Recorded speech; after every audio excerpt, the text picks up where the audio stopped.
सुधा एक साधारण गांव की महिला थी। पति की अचानक मौत के बाद उन्होंने मजदूरी कर कर के आरव को पढ़ाया। कभी ईंट उठाई, कभी लोगों के बर्तन मांजे, पर बेटे को स्कूल से कभी छुट्टी नहीं लेने दी। जब लोग कहते, इतनी पढ़ाई का क्या करेगा तेरा बेटा,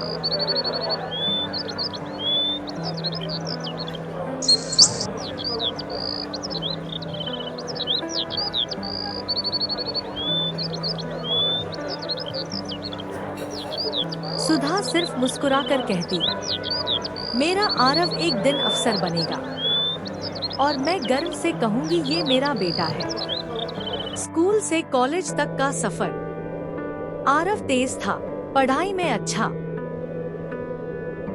सुधा ने अपना सब कुछ गिरवी रखकर उसे शहर के बड़े कॉलेज में भेजा। आरव जब शहर गया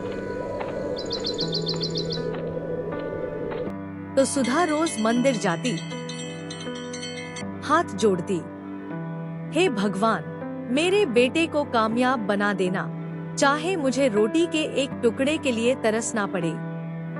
लेकिन शहर जाकर आरव बदलने लगा। अब उसे माँ के कपड़े पुराने लगते, उसकी भाषा शर्मिंदगी देती, उसकी आवाज बोझ लगती। माँ के दिल पर घाव। एक दिन आरव ने फोन पर कहा, माँ अब तुम मुझसे बात मत किया करो। कॉलेज में सब मुझे चिढ़ाते हैं कि तेरी माँ गांव की गंवार लगती है। माँ चुप रही, रात भर रोती रही, मगर अगली सुबह फिर मंदिर गई। हे भगवान मेरा बेटा खुश रहे, चाहे मैं उसकी आवाज भी न सुन पाऊं। बीमारी और संघर्ष।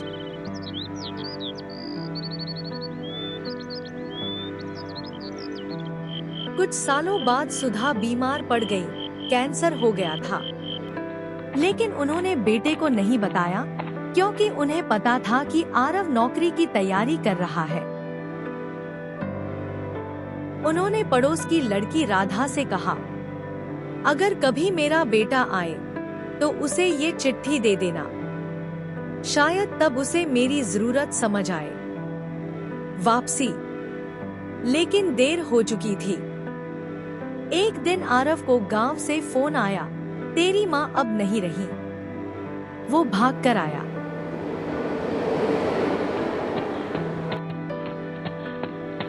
माँ की टूटी हुई चारपाई, पुराने चप्पल और दीवार पर लटकी उनकी फोटो देखकर वो टूट गया।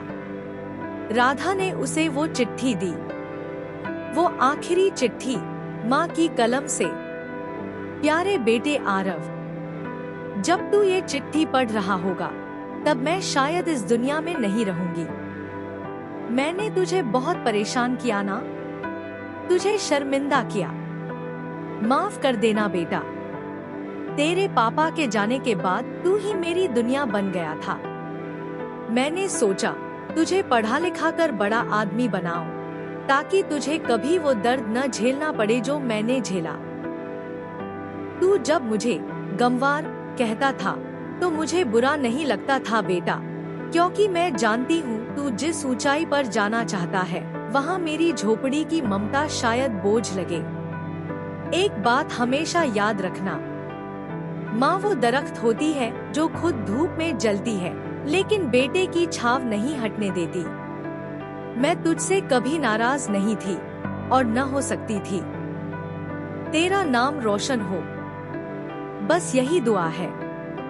तेरी माँ सुधा। पश्चाताप। आरव उस चिट्ठी को सीने से लगाकर फूट फूट कर रोने लगा। आज उसे समझ आया कि माँ की आंखें क्यों लाल रहती थी, उनकी हथेलियां क्यों फटी थी और उनके पैरों में चप्पल क्यों नहीं थी। वो मंदिर गया, माँ की वही पुरानी मुरझाई माला देखी और बस एक ही शब्द कह सका, माँ माफ कर दो, एक बार बस। मैसेज, संदेश। माँ का दिल बहुत बड़ा होता है, वह चोट सहती है लेकिन दिखाती नहीं। जो तकलीफ माँ सहती है वो शायद कोई और नहीं सह सकता। बेटा या बेटी चाहे जितने बड़े हो जाएं, माँ की ममता उनके लिए कभी छोटी नहीं होती। माँ को शर्मिंदा नहीं, गर्वित करें। कद इतना बड़ा हो कि माँ का आंचल और भी ऊंचा हो जाए। अगर आपको कहानी पसंद आया हो तो लाइक सब्सक्राइब जरूर करें।